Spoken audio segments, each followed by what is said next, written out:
안녕하십니까. GCP를 이용한 통합 로그 분석 시스템 설계 방법 웨비나 진행을 맡은 이양선입니다. 최근 새로운 기술이 발전과 다양해지는 고객의 요구에 대응하기 위해 기업들이 IT 환경이 다양하게 변하는 가운데 운영 및 관리는 더욱 복잡해지고 있습니다. 이런 이유로 효율적이며 안전한 IT 시스템 운영 관리에 통합 로그 분석 시스템이 주목받고 있습니다. 이번 웨비나에서는 다양한 IT 환경에 적용할 수 있는 구글 클라우드 플랫폼을 활용한 통합 로그 분석 시스템 설계 방법을 알아봅니다. 오늘 이 자리에는 메가존 구글 클라우드 권수영 스페셜리스트님께서 나와주셨습니다. 안녕하십니까? 네, 네, 안녕하십니까. 소개 부탁드립니다. 네, 안녕하세요. 저는 메가존의 구글 클라우드 사업본부의 기술 전문을 맡고 있는 권수영 스페셜이라고 합니다. 반갑습니다. 네, 메가존이라는 회사는 잘 알려졌지만 아직 생소한 시청자분들을 위해서 회사에 대해 잠깐 알려주실까요? 네, 저희 메가존이라는 회사는 이제 기업들이 클라우드를 많이 쓰면서 이제는 이름이 많이 알려졌는데요. 제가 지금 속해 있는 구글 클라우드를 포함한 AWS, 그 다음에 애저, 그 다음에 오라클 클라우드 같은 다양한 클라우드 서비스 및 저희가 이제 다양한 SI 사업도 진행을 하고 있고요. 디지털 마케팅 같은 사업과 최근에는 저희가 빅데이터 및 머신러닝, AI를 많이 찾으시잖아요. 그쪽 전문 업체로서 지금 활동 반경을 많이 키워나가고 있는 나름 국내 최고의 전문 클라우드 파트너사라고 자부하고 있습니다. 네, 오늘 웨비나를 어떻게 진행하실지 간략한 소개 부탁드립니다. 네, 오늘은 원래 기획 단계부터 좀 많이 머리가 아팠는데요. 요즘 기업들이 앞에서 말씀하신 것처럼 다양한 이제 기업 환경 변화라든지 플랫폼이나 시스템 환경 변화가 있으시거든요. 여기에 대해서 다양한 이제 환경에 처한 로고 분석 시스템에 대한 니즈가 되게 많으세요. 근데 이런 로고 분석 시스템을 구성함에 있어가지고 전통적인 형태의 솔루션 기반의 방식도 많고 했는데 거기에 대한 이제 한계점이라든지 이게 좀 또 명확하다 보니까 여기에 대한 요즘에 시장 니즈가 되게 많으신 상황입니다. 그래서 어떻게 보면 고객 주도적으로, 기업 주도적으로 통합 로고 시스템을 잘 갖춰서 운영하면 될지에 대해서 다루는 첫 자리로서 이제 기업들이 이게 한 50분이라는 시간 동안에 많은 얘기를 드릴 수는 없다 보니까 이런 기획과 설계하시는 단계에서 많이들 놓치시고 그 놓친 부분으로 인해 가지고 실제로 이제 프로젝트 말미에서 이렇게 좀 후회를 하시는 분들이 좀 계시거든요. 좀 아쉽다 하시거나 이런 걸 좀 겪지 않게 하기 위한 어떻게 보면 설계에 대한 좀 러프한 이야기들을 좀 다루고자 합니다. 네, 감사합니다. 이번 웨비나는 약 50분 정도 발표가 진행된 후에 10분의 시청자 질의응답 시간을 갖도록 하겠습니다. 시청자 여러분들께서는 웨비나가 진행되는 동안에 궁금하신 사항을 채팅창에 질문해 주시면 됩니다. 보내주신 질문은 강의 후에 선별해서 권수영 스페셜리스트님께 질문을 드리고 답변을 듣겠습니다. 그리고 웨비나에 참여하시고 설문과 좋은 질문 그리고 POC를 신청해 주시는 분들을 위해서도 경품을 마련했으니 많은 참여 부탁드립니다. 그럼 본격적으로 웨비나를 시작하겠습니다. 오늘의 주제가 구글 클라우드 플랫폼을 이용한 통합 로그 분석 시스템의 설계인데요. 사실 최근에는 구글 클라우드뿐만 아니라 AWS, 애저, 오라클, KT, 네이버 등 다양한 클라우드를 기업에서 사용하고 있는데요. 다른 플랫폼이 아닌 왜 꼭 구글 클라우드 플랫폼을 활용해야 하는 특별한 이유가 있을까요? 일단 오늘 이 좋은 자리를 마련해 주신 게 저희가 이제 구글 쪽을 다뤄야 되는 것도 있고요. 근데 그거는 이제 그거 외로 진짜 중요한 이유는 제가 이제 항상 한 3년쯤 됐나요? 항상 이제 구글 클라우드의 장점이라고 이제 소개해 드리는 부분이 있습니다. 이게 뭐냐면 서비스의 독립성을 되게 제가 구글 클라우드에서 가장 큰 장점이라고 이제 표현을 하는데요.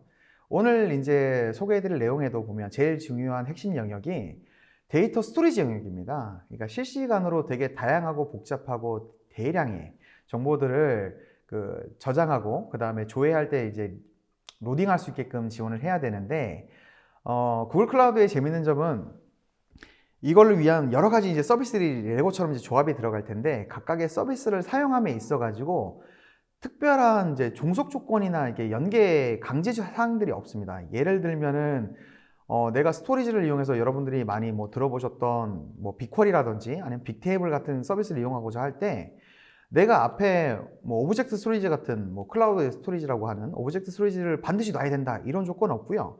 데이터를 집어넣기 위해서 우리는 반드시 구글 클라우드의 데이터 플로우 같은 서비스를 써야 된다 이런 조건 없고요. 내가 만약에 그냥 내가 스토리지가 필요해? 그럼 스토리지 서비스 하나 딱 갖다 놓고 그 앞에 수집 방식이라든지 분석 방식은 원하는 형태로 다 조합과 결합이 가능하면서 이 모든 것에 제약이 없습니다. 다 REST API 형태로 동작을 하기 때문에. 그리고 오늘 제일 중요한 영역이 다시 말씀드리지만 데이터 스토리지 영역인데 많은 분들이 알고 계시는 것처럼 빅데이터에 대해서 가장 고급 기술과 좋은 기술과 가장 최적의 가격 정책을 갖고 있는 게 구글 클라우드의 서비스입니다. 대표적인 게 기승전 이제 빅쿼리라고 표현을 많이 하는데 빅쿼리를 포함해서 오늘은 빅쿼리 얘기보다 빅테이블 얘기를 더 많이 드릴 텐데 이제 빅테이블과 같은 서비스가 어디에 없잖아요. 예를 들면 경쟁사라든지 아니면 온프렘 솔루션에 보면 유사한 서비스는 많지만 동일 퍼포먼스와 동일 확장성과 동일 고가형성을 보장하기 위해서 들어가는 비용과 노력에 비하면 구글 클라우드는 이런 형태들이 다 플랫폼이나 서비스 형태로 존재를 하기 때문에 이런 장점들을 살렸을 때 데이터를 이제 많이 사용해야 되는 이런 특정한 서비스들 같은 경우는 진짜 그 무엇보다 구글 클라우드가 가장 좋다고 할 수 있겠죠. 네, 잘 들었습니다. 서두에서 제가 말씀을 드렸지만 요즘에 기업의 IT 환경이 기존의 온프레미스에서 하이브리드 또는 멀티 클라우드 등 다양한 환경으로 변하면서 기업의 운영이라든지 관리적인 측면에서는 복잡성은 그 배로 증가하고 있다고 볼 수 있는데요. 이러면서 기업의 IT 운영자라든지 관리자들은 굉장히 부담을 갖고 있을 것 같아요. 그래서 이런 환경을 운영하기 위한 효율적인 방안들이 있을 것 같은데요. 어떻게 해야 될까요?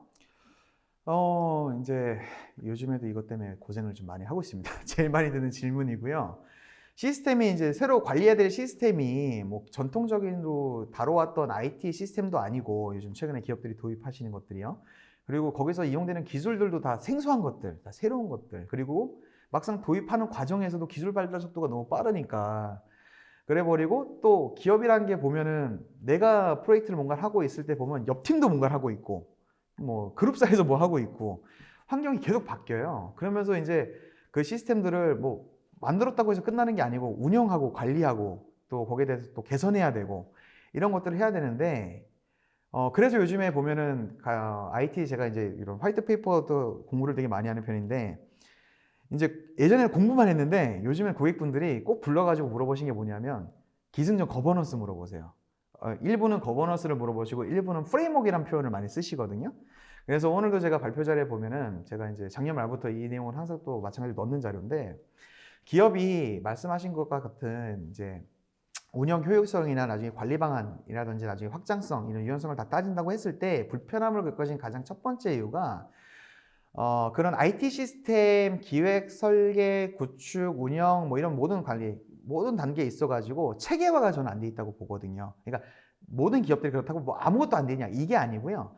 요즘에 그래서 보시면 거버넌스 관련 자료들이 좀 많이 나옵니다. 그러니까 이런 것들이 다 서로 아울러서 기업이라는 게 비즈니스를 하기 위해서 존재를 하는 거고 이윤 추구해서 존재를 하는데 그걸 어떻게 최적화해서 효율적으로 운영하느냐가 관건이거든요. 그러면 그걸 체계화한다고 표현하는데 그 체계화하는 방법 중에 가장 근간이 되는 게 거버넌스고 그 거버넌스에 대한 그 고려를 항상 어떤 시스템 크건 작건 도입하는 데 있어 가지고 고려하시고 거기에 대한 정책과 그 방침을 이제 어느 정도 체계적으로 딱 기획해서 반영하면서 들어가신다면 말씀하신 부분들이 대부분 해결되면서 운영 중에서도 다 클리어될 수 있다고 생각합니다. 네, 말씀하신 대로 사실 말씀하셨지만은 뭐 거버넌스는 클라우드 플랫폼에서뿐만 아니라 기업의 시스템 전반에 걸쳐서 중요한 부분인 것 같은데요. 자, 이제는 기업 IT 시스템의 보다 효율적인 운영과 관리를 위해서 오늘의 주제가 통합 로그 분석 시스템 설계인데요. 자, 이 통합 로그 분석 시스템 설계가 왜 필요한지 좀 알고 싶은데요.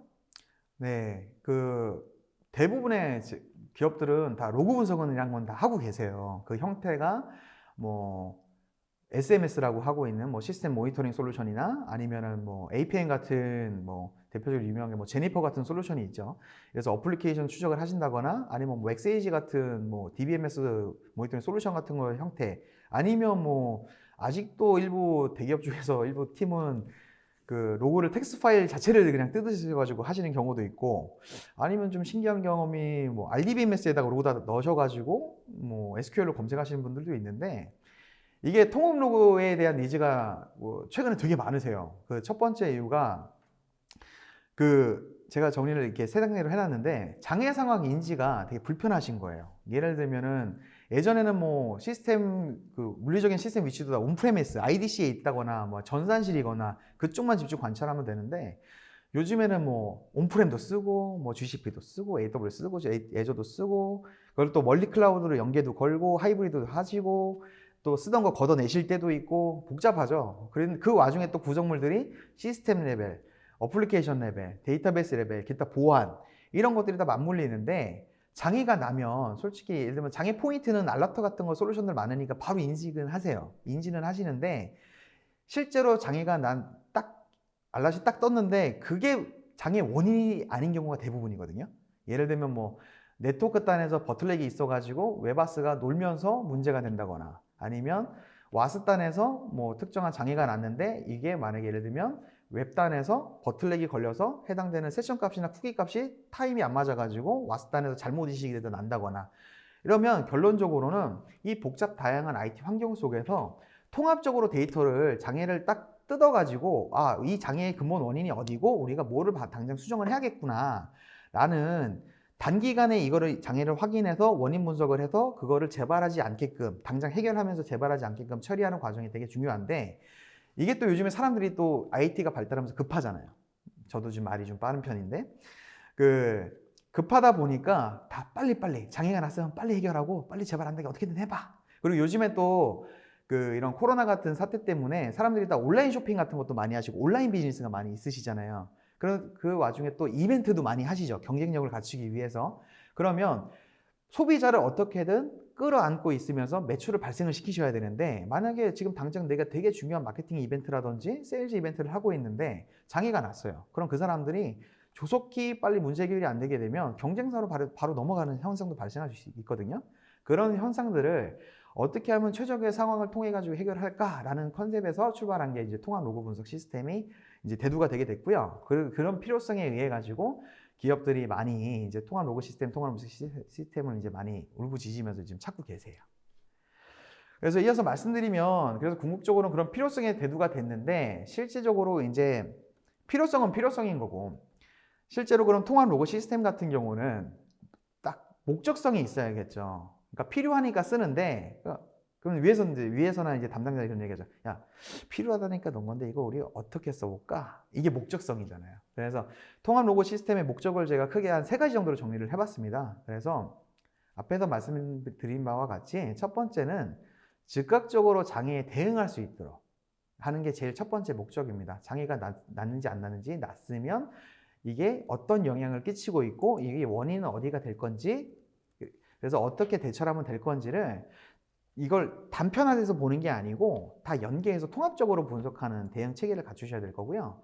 이런 걸 통해 가지고 시스템과 어플리케이션 그리고 썸띵이라고 제가 표현을 해놨는데 이거는 보안이 될 수도 있고 데이터가 될 수도 있고 기타 비즈니스 요즘에는 이런 로고 정보의 특징이 어떤 게 있냐면 이런 통합 로고 시스템을 한 번이라도 이렇게 경험을 해보거나 소개받아 보신 분들이 이제 공부를 좀 해보시면 추가적인 질문이 뭐가 있냐면 특히나 마케팅 정보랑 엮고 싶어 하세요. 왜냐하면 요즘에는 온라인 비즈니스가 많다 보니까 통합 연계로 해서 엔드 투 엔드로 이제 관리를 하시는 걸 검토를 하시다 보면 시작단에 스타트 단에서 개인화 정보들을 많이 캐치업 할 수 있거든요. 이 사람들이 어떤 이벤트를 일으켰고 어떤 리퀘스트를 날렸는지를 알 수 있습니다. 개인적으로.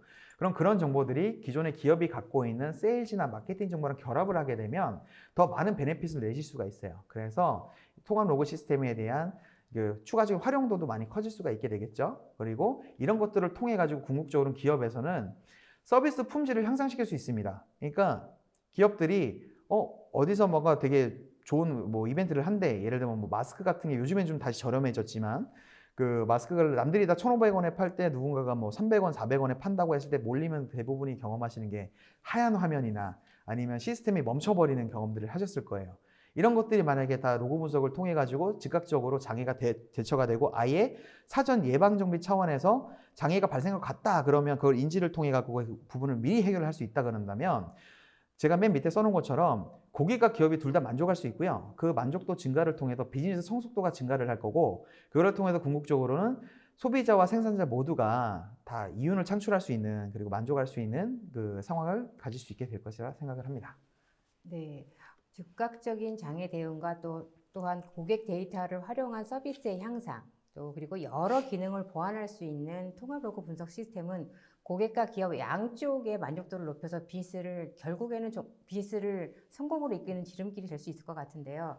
자, 그렇다면 이렇게 중요한 통합 로고 분석 시스템은 설계를 정말 잘해야 될 것 같아요. 네. 그래서 어떻게 해야 될지 단계별로 말씀해 주시겠습니까? 네, 오늘 시간이 50분이나 한기 때문에 나름 되게 축약을 했고, 실제로 아키텍처 설계 방향을 했지만 아키텍처는 많이는 등장 안 합니다. 실제로 설계라는 게 많은 분들이 생각하시는 게 도식화만을 설계라고 생각을 하시거든요. 근데 정책을 만들고 업무 프로세스를 잡고 역할을 정리를 하고 이런 것들도 다 설계에 들어갑니다. 그래서 오늘 그 얘기를 한 9단계 정도로 제가 오늘 정리를 했고요. 말 나온 김에 하나씩 이제 설명을 드리면 첫 번째로 제일 중요하다고 제가 보는 게 뭐냐면 정책 수립입니다. 그 정책 수립이 뭐냐면 우리가 통합 로고 시스템을 갖출 거야, 갖추고 싶어 라고 출발을 하신다 그러면 그거를 어떻게 기획해서 설계해서 구축하고 운영할 건지 이 전체를 아우르는 행위에 대해서 기업마다 그냥 도입했으니까 어떻게든 굴려봐 이게 아니고요. 체계적으로 어떠한 룰에 따라서 그 기본이 되는 가이드라인이 필요하지 않습니까? 그 가이드라인을 잡을 수 있는 정책을 일단 수립해 보자 라는 얘기를 지금 다루겠습니다. 그래서 그 정책 수립이란 게 어떻게 보면 되게 넓어요. 이게 지금 오버하면 거버넌스까지 가는데 거기까지 말씀드리는 건 아니고요. 그렇게 되면 많이 접근을 못 하시겠죠. 그래서 단순하게 제가 정리한 거는 그 시스템을 이제 기획해서 도입을 하시고 운영을 하실 때 그 해당되는 시스템에 대한 원칙과 예외에 대한 기준, 가이드라인을 수립하세요 라는 걸 이제 권장을 드립니다. 그리고 밑에 제가 빨갛게 3가지로 정리를 해놨는데요. 첫 번째 최소한, 그러니까 베이스라인이죠. 두 번째 명확하게. 그러니까 뜬구름 잡는 얘기가 나오면 안 되는 거예요. 명확하게, 정량적으로, 어디를 대상으로.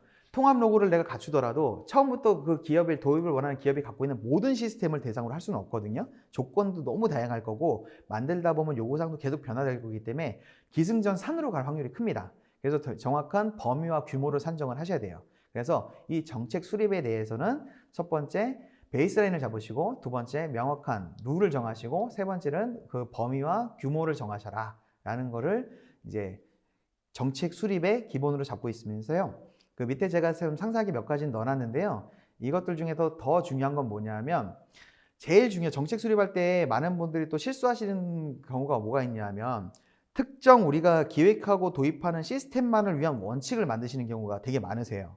그러면 어떤 이제 나중에 안 좋은 일이 벌어지냐면 그 기업들은 모두 거버넌스의 정도 차이는 있지만 다 거버넌스를 가지고 계시거든요. 기업의 문화란 것도 갖고 있으시고 업무의 그 형태라든지 그 플로우도 다 갖고 계신데 특정한 시스템만을 위한 원칙과 예의 기준이 만들어지게 되면 이거는 원 오브 댐이 되는 게 아니고 그냥 아웃사이더가 돼버려요. 그렇게 되면 나중에 이게 그나마 잘 운영되면 다행인데 그 시스템만을 위한 다른 원칙과 예외가 존재하기 때문에 나중에 조직이란 것들은 계속 변화하지 않습니까? 뭐 담당 역할이 바뀌거나 조직 구조가 바뀔 수도 있고 그리고 시스템은 그 와중에도 계속 바뀔 건데 그러면 기존 내가 속해 있는 그 기업의 정책과 조직의 정책 외로 내가 새로운 걸 항상 학습을 해야 된다는 얘기예요. 그리고 그게 항상 따로 놀아야 된다는 얘기니까 그거는 원칙과 예외라기보다는 그냥 예외 그 자체예요. 그래서 그렇게 접근하지 마시고 기존의 기업이 운영하고 계신 IT와 정책과 운영 방식이 있고 역할이 있으시면 그거를 바탕으로 해서 그거를 베이스라인으로 잡으신 상태에서 그 원칙과 예외 기준을 수립하시고 그걸 통한 정책을 수립하는 것을 권장을 드립니다. 그리고 이제 두 번째로는 통합 로고 시스템을 이제 기획하시고 설계하시고 구축하실 때 설계할 때 특히나 중요한 부분이 종속과 무종속의 이제 부분입니다. 전통적인 형태에서 기업들이 로고 분석 시스템을 갖추시게 될 때 보면 대부분이 저도 이제 그쪽에도 일을 해봤었지만 그 솔루션 기반 아니면 업체 기반으로 많이들 이렇게 작업을 하세요. 근데 거기에 대한 장단점은 여러분들이 직접 도입해서 운영하시는 분들이 특히나 많이 아실 거예요. 왜? 특정 솔루션 같은 경우에 보면 어떤 솔루션이라든지 커스터마이징의 한계점이라는 게 분명히 존재를 하거든요. 그리고 역할도 되게 명확하고요. 그러다 보니까 계속 시대가 발전하고 새로운 기술들이 도입이 되고 우리 시스템들에 운영되는 인프라와 플랫폼이라든지 서비스 형태가 다 바뀜에 인해 가지고 그것들을 그냥 방치할 수는 없고 계속 모니터링하고 관리를 해야 되는데 그런 제약 요건들 때문에 그것 때문에 막혀가지고 어쩔 수 없이 포기하거나 텍스트 분석만 하시는 경우도 되게 다양하게 많습니다. 그렇다고 이제 제가 무조건 무종속을 하라는 건 아니에요. 왜냐하면 무종속을 하면 좋기는 좋지만 무종속을 함으로 인해 가지고 또 기업이 준비해야 되고 또 지불해야 되는 비용들이 되게 많습니다. 투자해야 될 게 너무 많아요. 그래서 종속과 무종속은 함께 상생하면서 가야 되는 거고요. 대신 각각의 기업마다 처해 있는 상황이라든지 할 수 있는 그 범위가 워크스코프이 정해져 있기 때문에 거기에 대해서 이제 종속과 무종속의 역할과 범위를 어느 정도 명확하게 우리는 이거는 이 정도의 종속은 인정하고 들어가겠다. 아니면 우리는 이 정도까지는 무조건 무종속으로 가야 돼. 라는 것들을 수립을 하셔야 되는 거고요. 특히나 제가 지금 최근에도 다른 고객사들 컨설팅을 몇 군데 비슷한 걸 하고 있는데 특정 솔루션이나 서비스를 아예 픽스를 해놓고서 기획을 하셔버리시는 분들이 많아요. 이렇게 되면 종속과 무종속 자체를 논할 필요가 없거든요. 아예 그냥 그 종속 자체를 포괄적으로 없애타고 들어가시는 경우가 있기 때문에 그러면은 어떤 문제가 생기느냐, 그 밑에 제가 몇 가지는 써놨지만 그걸 더 쉽게 요약해드리면 그냥 주위 환경 자체가 바뀌어버리면은 그거 대응하는데 비용과 시간이 엄청나게 많이 들어가실 거고요. 거기에 대해서 나중에 실제로 그게 처음엔 저렴할지 몰라도 나중에는 그런 일련의 작업들로 인해서 더 많은 비용이 투입돼야 되는 상황도 발생을 합니다. 그래서 오히려 또 새로운 시스템과 플랫폼 변화에 있어가지고 그게 또 제약 요건이 돼서 그 하고 싶은 걸 못 하시는 경우도 많거든요. 그래서 미리 특정 솔루션 또는 서비스를 확정하고 진행하시는 것보다는 종속과 무종속 차이에서 설계 단계에서 우리는 예를 들면 이제 이런 거예요. 우리는 전처리는 무조건 무종속으로 가고, 그러니까 전처리가 수집, 그 다음에 정제, 파싱 영역에 대해서 그것도 나중에 더 쪼개셔도 되는데 이건 우리는 무종속으로 갈 거야. 대신에 그 스토리지 영역은 너무나 이게 복잡하고 장단점이 명확하니까 이건 결정하고 갈 거야. 그리고 후처리라든지 시각화 쪽에 있어서는 우리 상황이 이러니까 후처리 영역을 우리가 뭐 예를 들면 개발자가 많아. 이러니까 이거는 그냥 무종속으로 갈래. 아니면 우리가 지금 아직 데이터 분석가도 별로 없고 개발자도 별로 내재화가 안 돼 있는 상황이니까 이거는 시각화랑 묶어가지고 같이 갈 거야. 이런 식으로 각각의 기업과 조직이 처한 상황에 맞춰가지고 역할과 범위를 수립하시는 것을 설계에 반드시 반영을 해달라는 말씀을 드립니다. 그래서 맨 밑에 제가 그 최종적으로 요약한 내용이 핀포인트 접근 방식이라고 제가 표현을 했는데요. 핀포인트라는 게 쉽게 말해가지고 무조건 이거야. 무조건 이거부터 찾아봐. 이런 형식의 접근 방식은 그냥 종속과 무종속을 다 탈피한 상태에서 그냥 무조건 종속 안고 들어간다는 방식이거든요. 그러니까 이런 방식은 너무 위험하다 보니까 회피를 하시는 걸 권장을 드리고요. 특히나 플랫폼, 인프라 플랫폼 업체를 한 번에 묶어서 보지 마시고 각각의 장단점을 파악하셔가지고 평가하시면서 설계에 고려를 하시는 것을 권장을 드립니다. 또한 그 세 번째로는 R&R 수립인데요.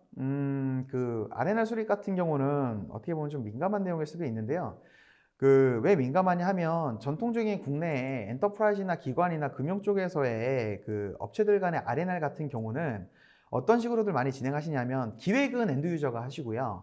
그 엔드유저가 한 기획 내용에 대해서 좋게 평가받는 기관이 들어와서 그것들을 다 이제 상세 설계, 그 다음에 구축, 운영까지 어느 정도 대행을 해주는 식으로 갑니다. 근데 시대가 좀 바뀌다 보니까 어떤 식이 됐냐면 최종적으로 이런 통합 로고 시스템 같은 경우는 내재화가 안 되면 나중에 계속 로고에 대한 환경이 계속 바뀔 거고 분석 조건도 바뀔 건데 내재화가 안 돼 있으면은 나중에 그냥 사장되는 시스템으로밖에 안 되거든요.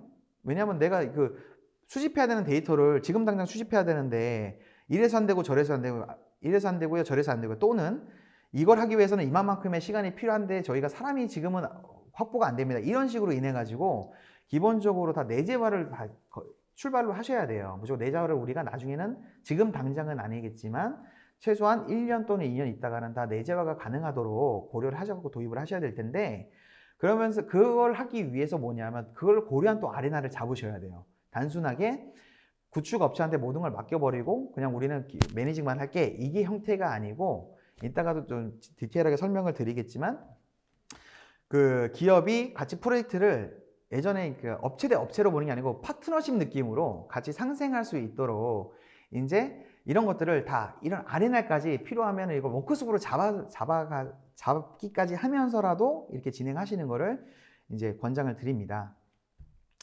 그리고 이제 네 번째로는 체계 설계 명세화인데요. 그러니까 제가 이제 앞에 뭐 1, 2, 3 얘기를 드렸는데 설계라는 거를 보면 다시 말씀을 드리지만 많은 분들이 오해를 하시는 게 도식화를 설계라고 생각을 하세요. 도식화는요, 아키텍처의 일부 산출물 중에 하나고요. 설계를 한다음에 있어서는 이런 명문화된 문서들도 다 설계 산출물입니다. 근데 어떤 것들을 많이들 안 하시냐면 이런 프로젝트 기획 단계에서부터 이제 운영 관리 단계 전체에 아울러서 체계화된 문서가 없어요. 그 체계화된 어떤 문서가 없냐? 체계 설계서가 없어요. 역할에 대한.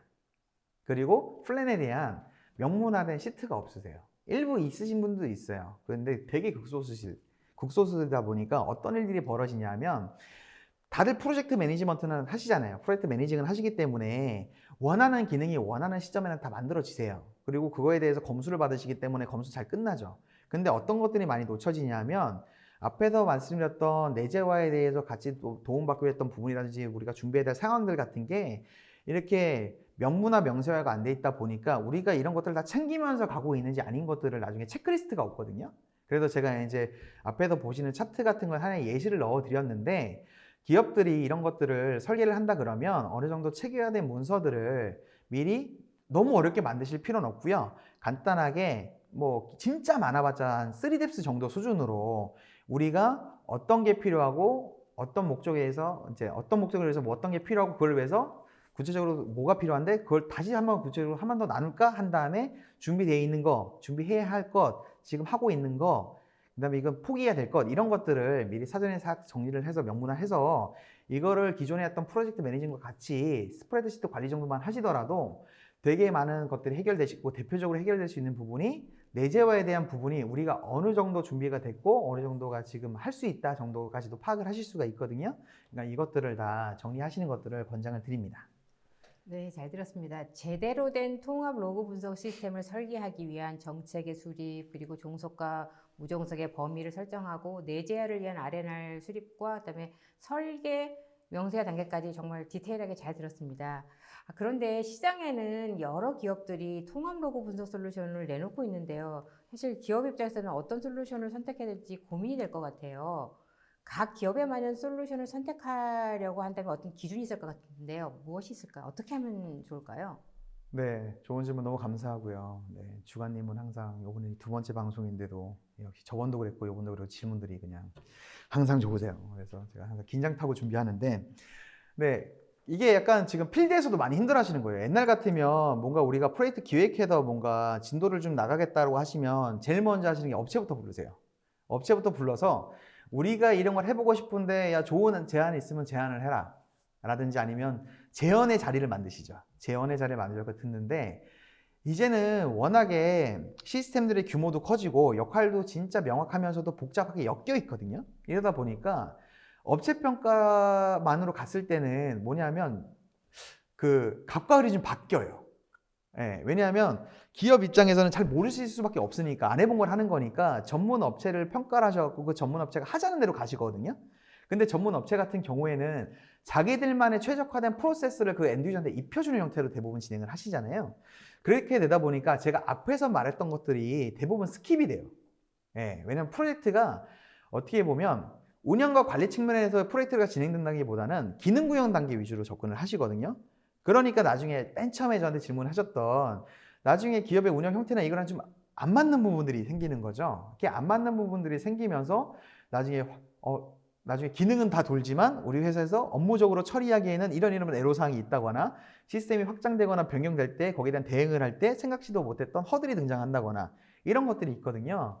그래서 이제 그런 평가를 하기 있어서 이제 제가 이제 권장드리는 방법은 업체 평가보다 먼저 선행해야 될 부분이 고객분들이 더 많이 조사를 하시고 사전 평가를 하셔야 돼요. 뭐에 대해서 평가를 하셔야 되냐면 인프라나 플랫폼이나 솔루션 그 자체에 대해서 우리한테 맞는 게 제가 5가지를 정리해놨는데 오른쪽에 그 우리의 그 목적에 맞도록 할 수 있는지 그리고 그런 것들이 우리가 책에서 우리가 보유한 전문가들이 당연히 도와주겠지만 우리들이 갖춘 능력에 따라 체계 승례가 가능한 건지 그리고 계속 복잡 다양한 환경, 계속 변화하는 환경 속에서 유연성을 보장할 수 있는지 그리고 그런 것들이 진짜 검증을 하셔야 될 거 아니에요. 돈이 한두 푼 드는 게 아니잖아요. 검증할 수 있는 방안도 있어야 되고 보안 방안도 있어야 되는데 이것들을 왼쪽에 있는 4가지 관점으로 보라고 저는 권장을 드립니다. 첫 번째는 기획 능력이에요. 이 기획 능력은 엔드 유저가 당연히 1차 기획은 하시죠. 우리가 통합 로고 시스템을 이런 목적으로 쓰고 싶어요. 이렇게 하고 싶어요. 당연히 기획 능력이죠. 근데 또 특징이 있죠. 고객분들은 전문성이 상대적으로 떨어지잖아요. 그 세부적인 부분에 대해서. 그러면 여기서 말하는 기획 능력이라 하면 뭐를 말하는 거냐면 고객의 요구사항을 얼마만큼 명확하게 이해하고 분석해낼 수 있는지 그 능력을 평가하라는 말씀이세요.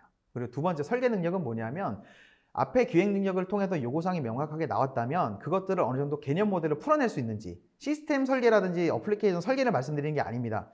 정확하게 당신들이 원하는 이런 통합 로고 시스템을 갖추기 위해서 이런 요구사항이 등장을 하셨는데 이런 것들은 이런 플로우로 한번 해보시는 건 어떨까요? 라는 설계 능력을 뜻하는 거고요. 이런 설계 능력에 대해서 인프라는 이런 게 좋고 아니면 각각의 장단점이 존재할 거잖아요. 인프라나 플랫폼이나 솔루션이나요. 이런 것들을 매핑해서 이제 평가를 하셔야 되고 개발 능력은 쉽게 말씀드리면 커스터마이징 범위입니다. 실제로 워낙에 그 예외 조건도 많고 계속 프로젝트하는 동안에도 새로운 옆에 연관 부서라든지 완전 관계없는 부서에서 그룹사라는 이유만으로 근데 같이 내가 로고 통합을 한다는 이유만으로 엮어야 될 수도 있거든요. 여기에 대해서 이런 커스터마이징이라든지 필요하면 직접 개발해서 할 수 있는 능력들 이런 것들을 이제 뭐 인프라 레벨에서 푸는 게 낫냐 플랫폼 레벨 어떤 플랫폼을 쓰는 게 낫냐 아니면 특정 아예 그냥 이걸 통합적으로 다 알려지는 솔루션을 쓰는 게 낫냐 이런 것들을 평가하는 말씀이고요. 마지막으로 앞에 3개가 아무리 잘 돼 있다 하더라도 검증해 봐야죠. 검증할 수 있는 것들을 인프라, 플랫폼, 솔루션 레벨로 진짜 앞에서 말한 3가지들을 다 할 수 있는지를 이제 평가를 하시는 걸 권장을 드립니다. 그래서 이어서 그 다음에 저는 업체 평가를 하는 거를 이제 권장을 드려요. 근데 대부분이 저도 지금 실제로 겪는 일인데 이런 인프라하고 플랫폼하고 솔루션 그 평가를 업체 평가랑 묶어서 그냥 해버리세요. 더 쉽게 말씀드리면 우리가 통합 로고 시스템을 하고 싶네? 야, 국내에서 누가 잘한다니? 어느 업체가 잘한다니? 일단 불러봐라 해놓고서 그 업체들한테 너희들은 어떻게 이거 통합 로고 시스템 구성하세요? 뭐도 하세요? 그러면 그 업체들은 자기들만의 전문 영역과 자기들만의 프레임워크를 가지고 역제안을 하시겠죠. 우리 쪽에 당신들의 요구사항은 이러신 것 같은데 저희 쪽의 솔루션이나 아니면 우리 쪽의 그 비즈니스는 이런 식으로 풀어드립니다 라고 하면 그래. 근데 또 여기서 또 특징이 있죠. 일단 기능적으로는 다 돼요. 네, 다 된다 라고 가시죠. 그러면 기업 입장에서는 평가를 어떻게 하시냐면 그래 다들 된다고 하는데 누가 이쁜 거를 많은 인력을 투입해서 저렴하게 해주냐 가지고 업체 평가만을 하시죠. 근데 과연 그렇게 도입된 시스템이 여러분들이 처음에 계획하시고 목적을 정하신 그 형태에 따라 가지고 과연 기존 기업의 문화에 맞춰서 이제 구현 가능한지, 운영 가능한지는 완전 다른 얘기거든요. 기능 구현이냐에 국한을 한다면 업체 평가하셔도 되죠. 순수하게 업체 하자는 대로 하시면 되는데 그게 아니시라면 그냥 제가 앞에서 말씀드린 것처럼 인프라, 플랫폼, 그 다음에 뭐 솔루션 등을 별도로 알아보시고 평가를 하신 다음에 만약에 내가 뭐 A라는 솔루션을 쓰고 싶어 라고 한다 그러면 그 A라는 솔루션을 가라는 회사밖에 안 해. 그럼 어쩔 수 없이 가라는 회사 가야겠죠. 근데 그 A라는 솔루션이 가도 있고 나도 있고 다도 있어. 근데 이 업체가 요구사항 분석이라든지 우리 문화에 대한 이해도라든지 이런 모든 요건에 대해서 대응 방식이 나가 제일 나아. 그러면 그때 진짜 나를 가야죠. 그러니까 이런 형태를 이제 권장을 드리는 겁니다. 네, 솔루션 선택에 대한 날짜 정보 잘 들었습니다. 이게 말씀하신 것처럼 솔루션을 잘 선택했어요. 근데 사실 기업의 담당자 입장에서 보면은 워낙 시스템들이 다양하게 운영되고 있다 보니까 복잡할 것 같아요. 그래서 이 통합 로고 분석 시스템을 위한 표준이 필요할 것 같아요. 워낙 시스템들, 뭐, 이게 하드웨어, 소프트웨어들 많이 사용하고 계시고 있기 때문에 또 되게 또 중요한 레거시 어플리케이션도 사용하고 계셔서 이 관리가 굉장히 중요할 것 같은데 그렇다면 이 다양한 솔루션, 다양한 시스템에 대한 표준이 필요할 것 같은데 이 표준은 어떻게 할 수 있나요? 네, 갈수록 질문이 어려워지네요. 다행히 준비를 했고요. 그러니까 대부분의 기업들이나 아니면 뭐 필드에 계신 전문가분들이 많이 추천하는 방법은 일단 기승전 레퍼런스 아키텍처를 제시를 하시죠. 근데 그리고 저희는 그 레퍼런스 아키텍처 가지고 출발하는 거는 그렇게 권장드리진 않고요. 표준 아키텍처를 수립하셔라 라고 이제 말씀을 드립니다.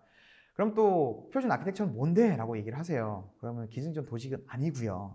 다 이게 정책이고 방침이고 뭐 필요하면 개념 모델까지인데 제가 이제 보시면 총 4가지를 이제 정리를 해놨거든요.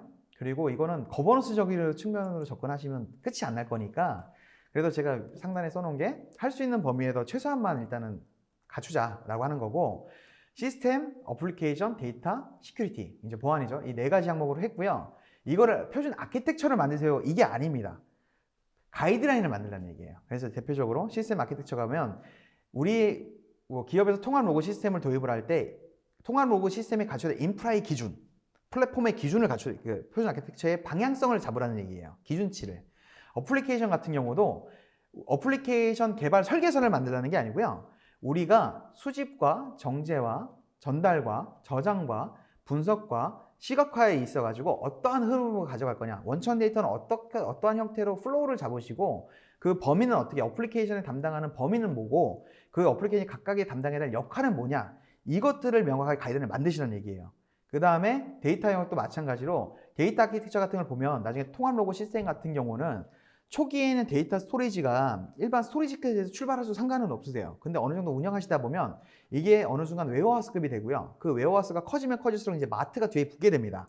이런 식으로 우리가 어디까지를 기본적인 베이스의 그 스토리지로 인정을 할 거고 어디부터를 웨어하우스로 처리를 할 거고 무슨 기점으로 우리가 웨어하우스를 마투화시켜도 할 건지 가이드라인을 만드셔야 되고요.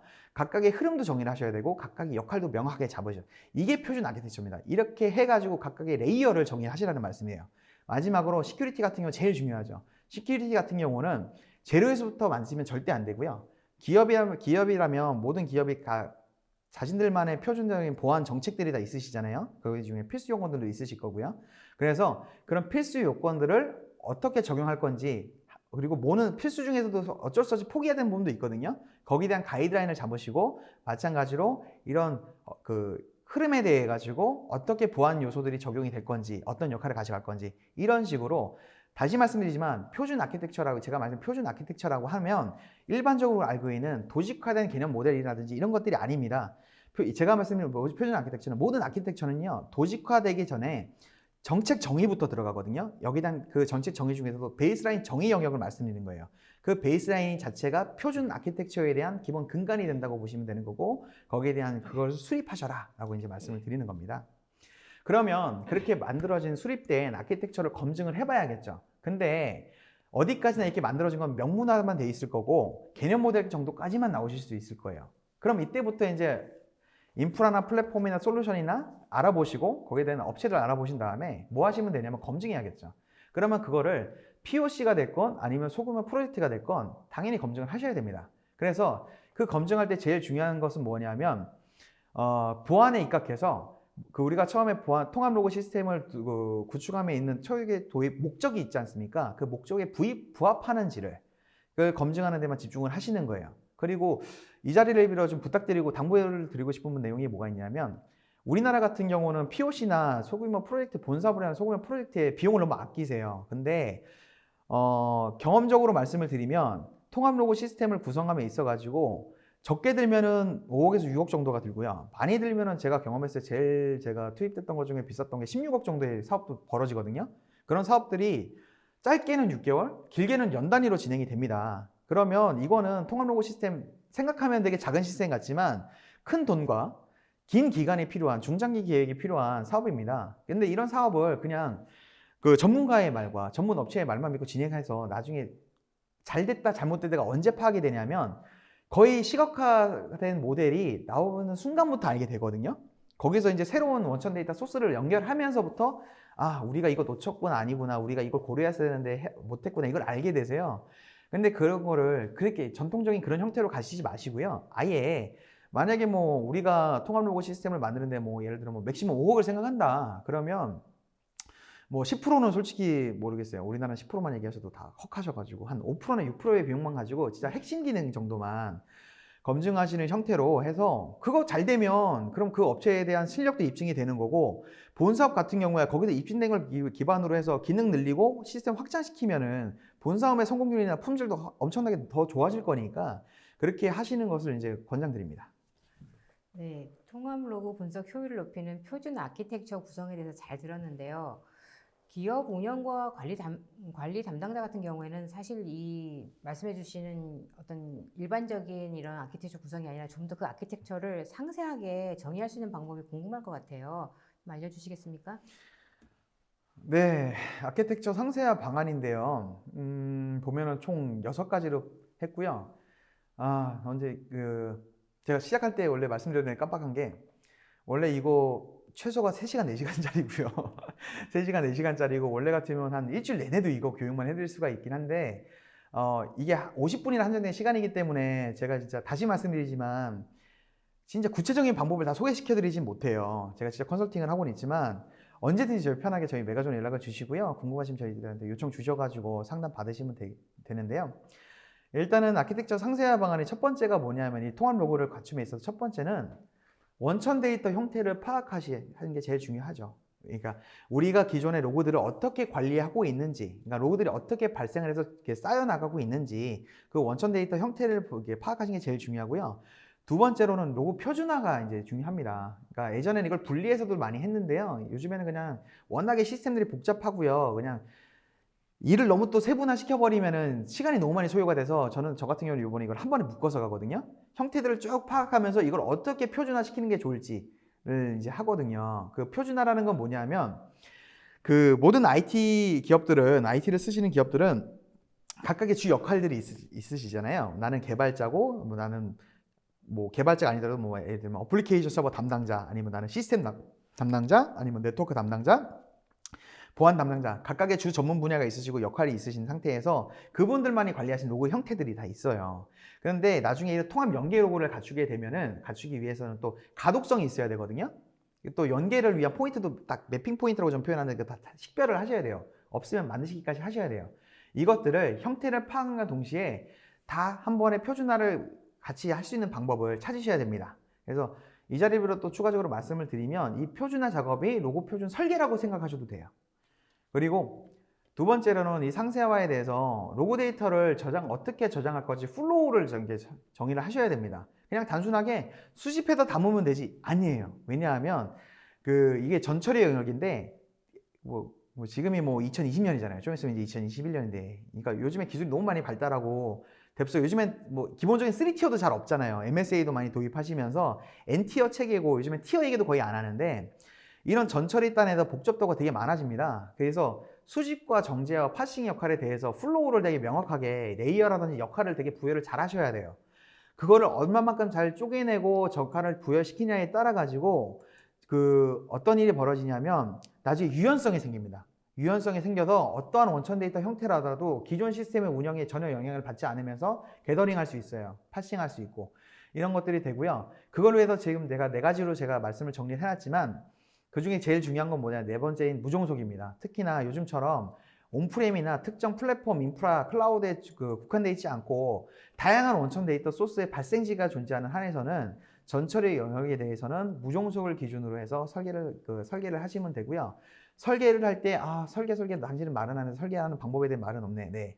위에 3가지 규칙을 지키셔서 직접 설계가 가능하시면 설계하시고, 필요하시면 저희한테 요청 주시고, 아니면 솔루션을 알아보실 경우에는 각각의 솔루션의 장단점, 예를 들면 플론트디나 엠버크나 로고스탯이나 뭐 나이파이라든지 아파치 빔 같은 각각의 솔루션들의 오픈소스 솔루션이죠. 장단점을 파악하셔갖고 위에 4가지 역할을 다 가능한 기능을 하는 것들을 개념 모델이나 아니면 기본 시스템 설계단에서 앞단에 배치하시면 되겠죠. 그리고 3번째가 통합 로고 저장 방식을 정의하셔야 됩니다. 이게 어떻게 보면 통합 로고 저장소에서 가장 중요한 부분이에요. 이게 첫 번째로 중요하고, 두 번째가 앞에 말씀드렸던 전철인데, 이 4가지는 다 필요해요. 그러니까 근데 이 4가지가 다 필요한데, 첫 번째로는 제가 정형, 비정형 다 말씀을 드렸는데, 답은 정해져 있습니다. 통합 로고 저장소는 무조건 비정형으로 가긴 해야 돼요. 근데 정형을 왜 써놨냐면, 기존에 통합 로고 형태를 어느 정도 좀 따라 하신, 필요해서 그걸 구성하신 업체들이 계세요. 기업에서 직접. 그런 분들 같은 경우는 전통적인 EDW 같은 형태에도 로고를 처리를 하시는데, 그분들 보고 당장 비정형으로 바꿔라 못 바꾸거든요. 규모가 너무 커서. 그러니까 정형도 어느 정도 고려를 하셔야 되는데, 기본적으로는 비정형을 1차 고려를 하셔라. 대표적으로는 구글 같은 경우는 빅테이블이나 빅쿼리 같은 게 있죠. 그리고 아니면 온프레임 기준으로는 하도비라든지 몽고라든지 아니면 엘라스틱 서치 같은 솔루션도 있을 거고요. 두 번째로는 성능입니다. 그러니까 리라이트 성능이 제일 중요하죠. 리라이트 성능에 따라 가지고 데이터가 실시간 데이터가 쏟아지더라도 그거를 다 저장할 수 있느냐, 그리고 그렇게 실시간 데이터를 저장하더라도 바로바로 내가 뭔가 조회 요청을 했을 때 뽑아낼 수 있느냐, 성능이 되게 중요하고요. 세 번째는 확장성입니다. 확장성 같은 경우야 당연한 거죠. 그러니까 로그 데이터가 지금 내가 당장 10기가 월 10기가밖에 안 되지만 시스템이 회사 비즈니스 정책에 따라서 계속 늘어나면 계속 수평 확장을 무한히 할 수 있어야 되거든요. 당연히 갖춰야 되고. 네 번째는 고가형성입니다. 내가 장애 분석을 위해서 시스템을 구성을 하는데 스토리지가 죽어가지고 로그 데이터가 쌓이지가 않고 분석할 수가 없다 그러면 안 되니까요. 이제 그런 부분 염두하시면 되겠고요. 네 번째가 이제 어떻게 분석할 거냐. 이거는 되게 함축적으로 말씀드리면 시각화 도구에서 다 그냥 분석까지 바뀌어버릴 거냐, 아니면 시각화 도구와 분석기를 분리시킬 거냐에 대한 부분이고요. 여기도 후처리에서 4번에서 제가 무종속 얘기를 했는데 전처리 대비해서 상대적으로 무종속은 크게 신경 안 쓰셔도 됩니다. 왜냐하면 어차피 분석 레이어는 그 웨어하우스 바로 뒤에 붙기 때문에 그 거의 위치가 고정되실 거예요. 그래서 굳이 뭐 내부적으로 판단하셔갖고 종속을 크게 관여치 않으셔도 되고요. 시각화 같은 경우는 대부분이 아마 뭐 무한임 도식으로 가세요. 그러니까 A 1 아니면 0인데, 그러니까 그냥 뭐 태블로라든지 파워 BI 같은 특정 솔루션으로 시각화를 하시거나 아니면 그냥 그 대시보드 형태를 개발해서 쓰시는 경우가 대부분이신데, 그거는 위에 네 가지를 좀 준수만 든다면 잘 시각화야 여러분들이 쓰시는 분들이 보기 좋고 분석이 편하셔야 되기 때문에 정확한 정보를 시각화 같은 경우는 이제 그냥 편하게 결정하시면 되는데, 한 가지 당부의 말씀 드리고 싶은 거는 제가 4번에 UI 무종속이라고 해놨습니다. 언제 어디서든지 장애 상황에 대한 인지라든지 분석에 대한 결과를 보실 수 있어야 되기 때문에 UI만큼은 그러니까 UI 환경, 그러니까 예를 들면 내가 요즘에도 인터넷 익스플로러만 쓰시는 분들이 있는데 인터넷 익스플로러에서도 당연히 돼야 되고 크롬에서도 볼 수 있어야 되고 사파리에서도 볼 수 있어야 되고 이런 UI 무종속을 말씀을 드리는 건데요. 그거를 기반으로 한 이제 설계 고려를 하셔야 됩니다. 네, 통합 로고 분석을 위한 기업 환경의 아키텍처 상세화를 단계별로 잘 알아봤는데요. 자, 이렇게 잘 설계된 시스템이 실제 플랫폼에서는 어떻게 구현되는지 궁금해지는데요. 기업에서 많이 활용하고 있는 오픈소스 기반과 그리고 또 오늘 주제가 GCP니까 구글 클라우드 플랫폼에서 어떻게 구현되는 건지 두 가지 예를 좀 들어주시겠습니까? 네, 그래서 오늘 시간이 짧다 보니까 범용으로 두 개 들고 왔고요. 오픈소스 기반하고 그다음에 GCP 기반으로 두 개를 제가 했고요. 이거는 통합 로고 외로 다른 쪽으로 다 쓰셔도 되는 아키텍처입니다. 많이들 보셨던 아키텍처일 거고요. 그냥 스트리밍 데이터를 그냥 메시지 큐를 이용해서 하둡으로 처리하는 형태의 하나의 하단에 플로우가 있고, 상단은 메시지 큐를 사용하지 않고 그냥 편안하게 그냥 플루언트 D 같은 그냥 오픈소스 솔루션을 가지고 진행하는 플로우입니다. 어디서든지 많이 보셨던 플로우이기도 하고 무종속이기 때문에 뭐 쓰시면 좋은데, 단점으로는 오픈소스라고 해서 무료는 아니니까요. 비싸요. 서브스크립션 같은 건 비싸고, 그리고 이걸 다룰 수 있는 전문가들이 별로 없기 때문에 단가가 더 비싸고, 그리고 운영할 때 내재화하는데도 시간이 오래 걸린다는 단점이 있습니다. 그래서 이거는 필요한 부분만 발췌해서 우리가 이 부분은 가능하겠다 하시는 부분은 인프라나 플랫폼에 관여치 마시고 발췌해서 쓰시면 되겠고요. 두 번째로 이제 GCP 같은 경우는 이것도 제가 범용이에요. 이건 통합 로고 말고 나중에 뭐 어떠한 빅데이터 플랫폼에 다 갖다 쓰셔도 됩니다. 특징은 평소랑 다르게 앞부분에 빅쿼리 앞부분에 빅테이블이 있는데요. 빅테이블이 빅쿼리 대비 상대적으로 되게 비정형 데이터 처리만 할 수 있는 제품이긴 하지만 초고 성능이고요. 현존하는 빅데이터 웨어하우스 중에 제일 빠른 초고 성능 웨어하우스이기도 하고, 통합 로고 같은 경우에는 실시간 데이터 처리가 필수 요건이기 때문에 빅테이블을 앞에 놨고요. 기본적으로 이 앞뒷단은 제가 다 무종속으로 대처 가능하게 해놓은 거예요. 예를 들면 플루언트D는 오픈소스고요. 펍석 같은 경우는 메시지 큐, 뭐 카프카라든지 아니면 레비뎀 큐 같은 걸로 대체 가능하시고요. 데이터 플로우는 구글의 이제 전처리죠, 후처리 머신으로 쓸 수 있는 플랫폼 서비스인데, 이거는 뭐 나중에 데이터 플로우로 만드신 거는 아파치 빔으로 대처 가능하시니까 상관없으시고요. 뒷단에 있는 뭐 데이터 스튜디오는 구글에서 제공하고 있는 무료 대시보드인데, 이것도 뭐 편하시게 뭐 태블로라든지 파워 BI 같은 거 대체 가능하고요. 데이터랩은 구글에서 제공하는 머신러닝 플랫폼인데, 이거는 어차피 주피터 노트북 환경을 플랫폼에서 제공하는 거다 보니까 여러분들이 편하게 뭐 버추얼머신 환경상에서 구성하셔도 상관없고요. 마지막에 있는 스프레드 시트 같은 경우는 일종의 예인데 뭐 엑셀이라든지 CSV로 다 처리 가능하니까요. 뭐 이렇게 쓰시는 범용으로. 그래서 웨어하우스 쪽은 웬만하면은 구글 클라우드 플랫폼 쓰시고요. 그 다음에 전처리나 후처리에 따른 여러분들의 상황에 맞춰가지고 뭐 플랫폼이 뭐 운영 관리 차원에서 좋으시면 그쪽 쓰시고 아니신 경우에는 뭐 직접 구현 가능하거나 무종속으로 원하시면 그쪽으로 맞추시면 맨 처음에 오늘 말씀드린 것과 같이 구글 클라우드의 가장 큰 장점인 서비스 독립성을 누리실 수 있거든요. 그걸 통해 가지고 이제 가능하십니다. 네, 잘 들었습니다. 지금까지 통합 로그 분석 시스템 설계에 대해서 단계별로 잘 들었는데요. 지금 설명하신 중에는 여러 가지 기술이 들어가 있는 것 같아요. 지금까지 설명하신 것 중에서 통합 로그 분석 시스템의 핵심 기술이 있다면 어떤 게 있는지 정리를 좀 해주셨으면 좋겠고요. 그리고 또 이 다양한 시스템이 복잡한 시스템의 환경에서 발생하는 로그 데이터도 상당한 양일 것 같은데요. 이 부분을 또 어떻게 효율적으로 관리를 하는지도 좀 알고 싶은데요. 네, 핵심 기술은 짧게 말하려면 엄청 짧게 말할 수 있고 길게 말하면 엄청 긴데 시간에 제가 쓸 수 있는 게 4분 있네요. 핵심만 짚고 가겠습니다. 일단은 통합 로고 시스템은요, 그 전처리나 저장소나 후처리나 시각화의 영역은 솔직히 쉬워요. 왜냐면 역할만 명확하게 결정되면은 그냥 구성하면 끝나거든요. 근데 제일 어려운 부분이 뭐냐면 핵심 첫 번째가 로고 표준화예요. 연계를 시켜야 되고요. 가독성 있게 만들어야 돼요. 그러니까 1차 가공을 해야 되거든요. 그걸 언제 해야 되냐면 전처리 단에서 해결을 다 해줘야 돼요. 아니면 로고 발생시킬 때 만들던가. 그거를 이제 다 묶어서 로고 표준화한다고 하는데 이 부분에 대해서는 대부분 생각을 안 하세요. 그냥 대부분의 업체들이나 솔루션의 형태가 뭐냐면 로고 들어오면 빠르게 전달해서 실시간으로 저장시켜놓고 우리가 이런 차트들로 시각화 해줄게요. 이것만 대부분 다루거든요. 이게 핵심이 아니에요. 진짜 핵심 기술은 로고 표준화를 어떻게 해주고 그 표준화에서 단순 표준화만으로 안 되겠는 이 연계 구성을 어떻게 할 건지까지 설계할 수 있는 능력. 이건데 이거를 여기서 그 중에서 핵심은 뭐냐면 제가 빨갛게 이제 표기해놨는데 표준의 시작점을 정하셔야 돼요. 로고를 발생시킬 때부터 갈 것인지 1차적으로 만들어진 로고를 가지고 그 표준화를 걸면서 갈 건지. 근데 대부분이 후자로밖에 갈 수가 없죠. 특히나 시스템 로고라든지 어플리케이션 솔루션 로고들 같은 경우는 1차 편집을 사용자가 할 수가 없잖아요. 그러니까 후자로 이제 하시면 되겠습니다. 그리고 두 번째로는 필수 로고 구성 요소. 네, 그래서 최소한 로고에서 이것만을 확보할 수 있게 하자라는 의미라서 이거는 그냥 전부 깔끔하게 보시면 되죠. 근데 주의하실 거는 시간은 최소한 연도 시간 분 초. 근데 가끔 금융권이라든지 민감한 곳은 밀리세컨드, 이벤트 만약에 밀리세컨드 여부 포함하셔야 되고요. 제가 여기서 또 질문 많이 하실 거로 예상되는 게 로그 내용 중에 액션이라고 제가 하는 게 있는데 전문 용어로는 스택 트레이스라고도 표현을 하고 콜트리라고도 표현을 하고 있는 로그 같은 거 보시면 클래스나 이제 메소드 같은 거, 흐름 같은 거를 이렇게 쭉 줄로 풀어놓은 거 있거든요. 이런 액션 흐름 같은 것들을 반드시 로그에서 담아 두셔야 될 거고요. 그리고 이거는 쉽다면 쉽고 어렵다면 어려운 초고 성능 그리고 확장 가능한 비정형 데이터 웨어하우스.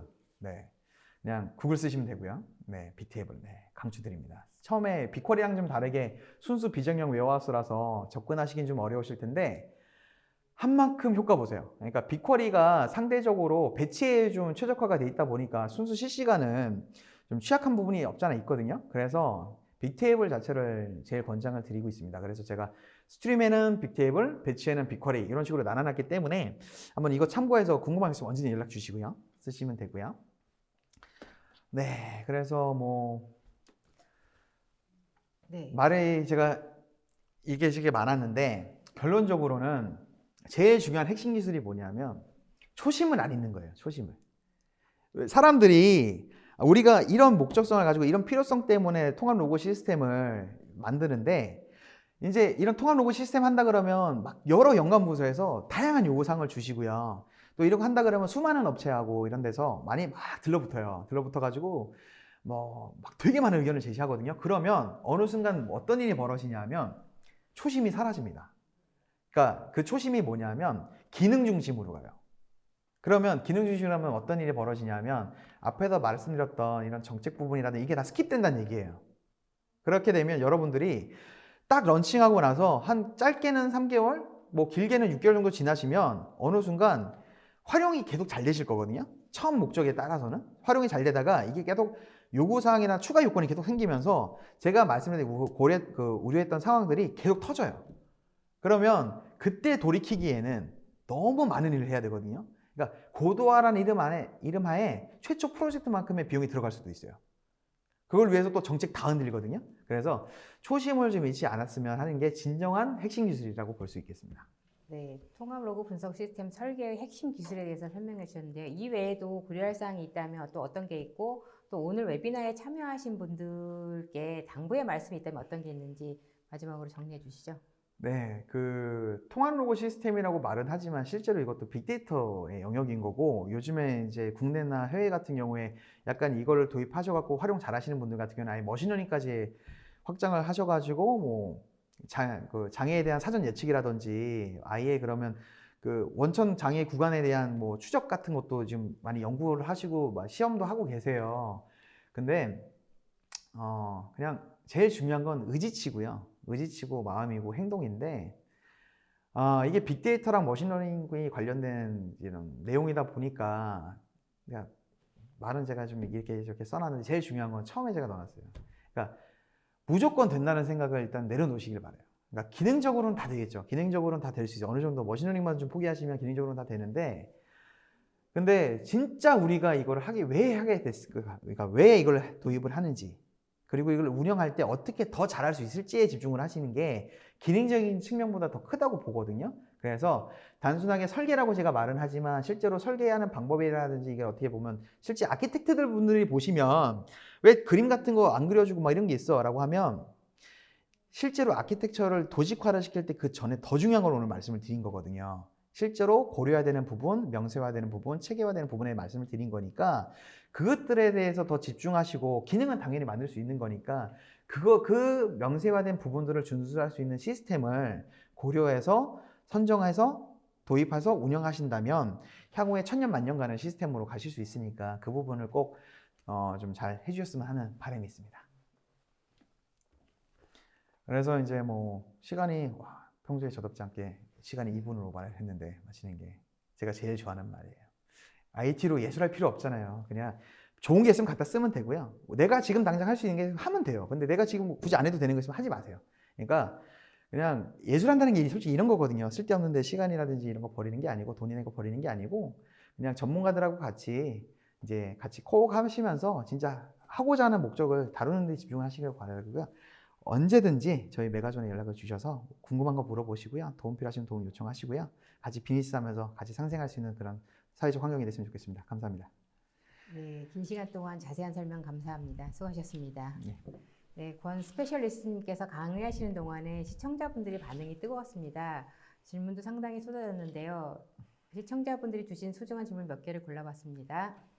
네, 통합 로그 분석이라면 다양한 장소의 다양한 시스템의 수집이라고 이해하고 있는데 그럼 로그 데이터에 대한 표준 정리 및 컨버전은 어떻게 가능한가요? 라고 하셨는데요. 제일 핵심 질문이에요. 이게 진짜 이걸 해결 못 해갖고 통합 로그 안 하시는 분들이 90% 이상이라고 보시면 돼요. 그래서 이거는 일단은 이거 유사한 경험을 하신 분들은 대표적으로 금융사에서는 많이 경험하셨을 거예요. 저도 예전에 다른 속했던 곳에서 했던 업무 중에 거래 추적이라는 걸 했었거든요. 그 거래 추적이라는 게 업무 추적 시스템인데, 그때 제일 먼저 하는 행동이 뭐냐면 말씀하신 거에 대한 답변을 드리면 표준 로고 설계를 다른 표현에서 표준 로고 헤더 설계라고 해요. 그러니까 반드시 그 기업에서 어떤 시스템이 됐건 어떤 어플리케이션, 어떤 구간이 됐건 뭐가 됐든지 간에 반드시 이 정보는 취합을 한다 라고 선언을 합니다. 자릿수까지 픽스를 해요. 그래서 이걸 떨어뜨린 형태는 픽스를 안 해요. 누구는요 이거를 텍스트로 떨구시는 분들이 있고 누구는 제이슨으로 떨구시는 분이 있고 어디는 바로 RDB 떨구시는 분이 있고 어디는 그냥 아예 그냥 스킵해버리는 분들도 있어요. 아니면 그냥 그 세션에다가 포함해서 던지시는 분들도 있고요. 근데 형태는 중요하지 않고요. 첫 번째는 그래서 우리 필수 로고 항목들을 지정을 합니다. 그걸 표준 로고 설계 부분에서 표준 설계가 그거 한다 그러거든요. 그래 놓고서 두 번째는 컨버전을 얘기를 하셨는데 컨버전은요 그냥 쉽게 생각하시면 중간에 그 완성된 형태의 스토리지 전에 버퍼 스토리지를 둘 건지만 결정하시면 돼요. 그래서 제이슨이 됐건 텍스트가 됐건 무슨 형태가 됐건 그 파일을 한 번에 중간에 묶은 다음에 그거는 나중에 제가 앞에 전철할 때 파싱한다 그러잖아요. 일단 한쪽에다 머지 시켜 놓고서 대부분 그 형태를 오브젝트 스토리지를 많이 쓰시거든요. 오브젝트 스토리지 쪽에다 몰아 놓고서 그거를 파싱해 가지고 표준 부분만 발췌를 해서 그 실제적인 그 웨어스 형태의 구글로 치면 빅테이블이 되겠죠. 그쪽으로 이제 담아주는 형태로 처리하시면 되겠습니다. 네, 다음 질문은요. 통합 로그 분석에 앞서 보안에 대한 체크도 거버넌스에 정의되는지요? 로그의 수집이 일어나는 프로세스가 궁금합니다라고 하셨는데요. 로그의 수집이 일어나는 프로세스가 질문들이 오늘 되게 전문가 현업분들이 하시는 것 같아요. 그러니까 이제 보안에 대한 체크는 당연히 거버넌스에 해당이 되죠. 왜냐하면 로그라고 하면 뭐 맨 앞단에서부터 출발을 해야 되는데 거기에도 뭐 심한 경우에는 카드 정보까지, 카드 넘버까지 들어가는 경우들도 있거든요. 그러니까 당연히 보안에 대한 체크는 거버넌스의 시작점이기 때문에 반드시 들어가야 되고요. 그리고 지금 로그에 대한 죄송한데 제가 질문을 잠깐 위로 해주시면 로그의 수집이 일어나는 프로세스는 그냥 되게 심플하게 보시면 돼요. 로그가 시스템이 됐건 어플리케이션이 됐건 솔루션이 됐건 로그가 일단은 원천 로그가 발생을 하겠죠. 발생을 하면 수집이란 거는 자체는 둘 중에 하나예요. 수집지에서 저장소로 바로 던져주거나 아니면 일단 떨궈 놓고 긁어가거나 크롤링해 가거나 둘 중에 하나거든요. 프로세스는 되게 단순해요. 대신에 뭐가 복잡하냐면 그 크롤링을 할 거냐 샌딩을 할 거냐는 쉬운데 거기에 담겨진 데이터를 가지고 어떻게 필터링 할 건지와 어떻게 파싱 할 건지가 어려운 거예요. 그거는 상황마다 다 틀리기 때문에 그래서 말씀하신 걸 다 묶어서 말씀드리면 보안은 시작 단계부터 체크를 하셔야 되고요. 수집 자체는 프로세스가 어렵지는 않다. 대신 수집에 포함된 역할에서 정제와 파싱이 있다 그러면 그 실제 수집 자체는 쉽지만 정제와 파싱은 어려울 수 있다. 근데 순서는 수집, 정제, 파싱 이렇게 간다 라고 보시면 돼요. 네, 마지막 질문 드리겠습니다. 많이 활용되는 ELK 기반의 통합 로그 수집 및 검색 방법 대비 GCP 서비스로 구성하였을 경우 어떤 특장점이 있을까요? 라고 하셨는데요. 네. 되게 민감한 질문이에요. 이거 답은 말씀드릴 수가 있는데 이게 지금 퍼블릭한 거라서 한정적인 답밖에 못 하는데요. ELK 기반의 통합 로그 수집 같은 경우에는 장점은 되게 단시간에 편하게 요즘 또 엘라스틱서치가 ELK 스택이 7.9 버전까지 올라갔죠. 되게 좋습니다. 네, 되는데요. 한계도 명확한 게 있어요. 그러니까 예를 들면은 시장에서 엘라스틱서치 같은 경우에 초고 성능 데이터 웨어하우스라고 스토리지라고 소개를 많이 하는데 그게 상대적인 거잖아요, 뭐든지. 상대적인 거다 보니까 저희는 이제 구글 기준으로 말씀드릴 수밖에 없고 빅테이블이나 빅쿼리 기반에서는 상대적으로 취약하죠. 네, 성능이라든지 확장성 상대적으로 많이 취약하고요. 그리고 이제 ELK 같은 경우에도 앞단의 전처리 레벨 같은 경우도 많이 이제 좀 풀어져 있어요. 그러니까 무정석으로 풀어져 있는데 그래도 요즘에도 아직도 5비트의 그 로그 스탯이 수준인데 이것도 장단점이 좀 명확하거든요. 대용량이라든지 다량 트래픽에 대해서 분산 처리라든지 이런 부분에 대해서 약간 상대적인 취약성이 있어서 그래서 해외 같은 경우에는 되게 단순한 경우에는 로그 스탯을 쓰지만 요즘에는 대부분이 나이파이나 아파치 빔을 사용하는 추세고요. 이런 것들을 좀 많이 생각을 하셔야 될 것 같습니다. 그리고 뒤에 있는 질문은 너무 심도가 있어서 지금 시간이 다 돼가지고 다음에 저희 쪽에 연락 주시면 친절히 답변 드리도록 하겠습니다. 네, 감사합니다. 수고하셨습니다. 저 스페셜리스트님 오늘 끝으로 오늘 웨비나 방송 소감 부탁드립니다. 네, 오늘 너무 즐거웠고요. 근데 너무 아쉬워요. 이거를 아예 날 잡아서 한 8시간 칠판 앞에서 그림 그려가면서 예시 그냥 표 그려드리면서 했으면 진짜 재밌게 진짜 많은 질문 하면서 할 수 있었을 텐데 그래도 어떻게 보면 나름 조금이라도 여러분들께 100이란 정보가 있으면 1이라도 도움이 되진 않았을까 하는 나름의 뿌듯함도 있고요. 아무튼 너무 즐겁고 재밌고 아무튼 주관님하고 뭔가 이런 거 하면은 항상 행복한 것 같아요. 감사합니다. 네, 이상으로 전자신문 올쇼TV가 마련한 GCP를 이용한 통합 로그 분석 시스템 설계 방법 웨비나를 마치겠습니다. 오늘 웨비나 영상과 발표 자료는 일주일 후에 올쇼TV에 업로드 되오니 참고하시기 바랍니다. 올쇼TV는 또 다른 웨비나 방송으로 시청자 여러분을 찾아뵙겠습니다. 시청해주신 여러분 고맙습니다.